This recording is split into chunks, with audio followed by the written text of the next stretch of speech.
안녕하세요. 정변호사 정진규입니다. 공로로 연결되는 통행로가 없는 토지를 흔히 맹지라고 합니다. 이런 경우 맹지 소유자는 주변에 남의 토지를 거쳐서 공로로 나갈 수밖에 없는데요. 그 연접한 다른 토지의 소유자가 맹지 소유자의 통행을 방해하면서 분쟁이 발생하게 됩니다. 이때 맹지 소유자가 주장할 수 있는 것으로 주의토지 통행권이라는 것이 있습니다. 민법 제219조 제1항에서 주의토지 통행권을 규정하고 있는데요. 조항을 보면 어느 토지와 공로 사이에 그 토지의 용도에 필요한 통로가 없는 경우에 그 토지 소유자는 주위의 토지를 통행 또는 통로로 하지 아니하면 공로에 출입할 수 없거나 과다한 비용을 요하는 때에는 그 주위의 토지를 통행할 수 있고 필요한 경우에는 통로를 개설할 수 있다. 그러나 이로 인한 손해가 가장 적은 장소와 방법을 선택하여야 한다 라고 규정하고 있습니다. 따라서 주의토지 통행권이 인정되는 경우 연접한 다른 토지의 소유자는 맹지 소유자의 통행을 방해해서는 안 되는 것이죠.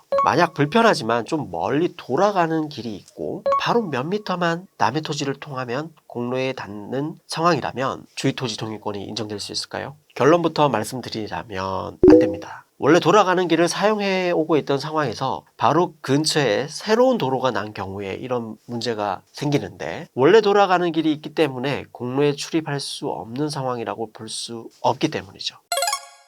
이러한 주의토지 통행권이 인정된다고 하더라도 통행로 위치나 범위는 최소한의 범위로 제한됩니다. 판례는 주의토지 통행권은 공로와의 사이에 그 용도에 필요한 통로가 없는 토지의 이용이라는 공익 목적을 위하여 피통행지 소유자의 손해를 무릅쓰고 특별히 인정되는 것이므로 통행로의 폭이나 위치 등을 정함에 있어서는 피통행지의 소유자에게 가장 손해가 적게 되는 방법이 고려되어야 할 것이고, 어느 정도를 필요한 범위로 볼 것인가는 구체적인 사안에서 사회 통념에 따라 쌍방토지의 지형적, 위치적 형상 및 이용관계, 부근의 지리 상황, 창린지 이용자의 이해 득실, 기타 재반 사정을 기초로 판단하여야 한다라고 판시하고 있습니다. 통상 맹지가 임야에 해당하는 경우 사람이 다닐 수 있는 정도의 폭으로, 또 농지인 경우 경운기가 한 대 정도 다닐 수 있는 2m 정도의 폭으로 인정됩니다. 그리고 대지라고 건물이 있는 경우에는 차량이 다닐 수 있는 정도의 폭, 3m 정도의 폭으로 인정됩니다. 다시 말하면 농지로 사용 중인데 차량이 다닐 수 있는 만큼인 3m 폭의 주의토지 통행권이 허용되지 않는다는 말입니다. 현재는 나대지인 토지 위에 건축물을 신축하기 위해서 건축법상 규정에 맞는 폭 6m 정도로 주의토지 통행권이 인정되어야 한다는 주장한 사례에서 판례는 주의토지 통행권으로 인한 주의토지 소유자의 손해가 가장 적은 장소와 방법의 범위 내에서 인정되어야 하는데, 현재의 토지의 용법에 따른 이용의 범위에서 인정될 뿐, 더 나아가 장차의 이용 상황에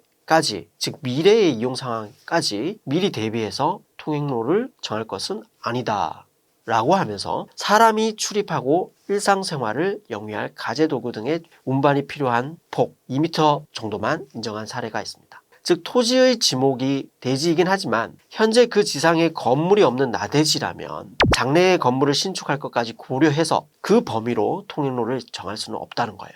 한편 대지에 건물을 신축하거나 증축함에 있어서 행정청의 건축법상 건축허가가 필요합니다. 이때 건축물 대지에 일정 규모의 통행로가 필요하고, 그 통행로가 다른 사람의 소유라면 그 다른 사람의 동의가 필요합니다. 그런데 맹지의 경우 주의토지 통행권 판결을 받아서 이 건축허가가 가능할 것인가 가 문제가 되는데요. 판례는 공로로 통하는 대지에 대하여 주의토지 통행권이 있음을 확인하는 내용의 승소 판결로서 이해관계인의 동의에 가름할 수 없다 라고 판시해서 주의토지 통행권 판결을 받았다고 하더라도 이를 건축허가의 요건 충족으로 볼 수 없다고 보고 있습니다. 주의토지 통행권은 법정의 요건을 충족하면 당연히 성립하고 요건이 없어지게 되면 당연히 소멸합니다. 따라서 포위된 토지가, 즉 맹지가 사정 변경에 의하여 공로에 접하게 되거나 포위된 토지의 소유자가 주위의 토지를 취득함으로써 주의토지 통행권을 인정할 필요성이 없어지게 된 경우에는 통행권이 소멸하게 됩니다.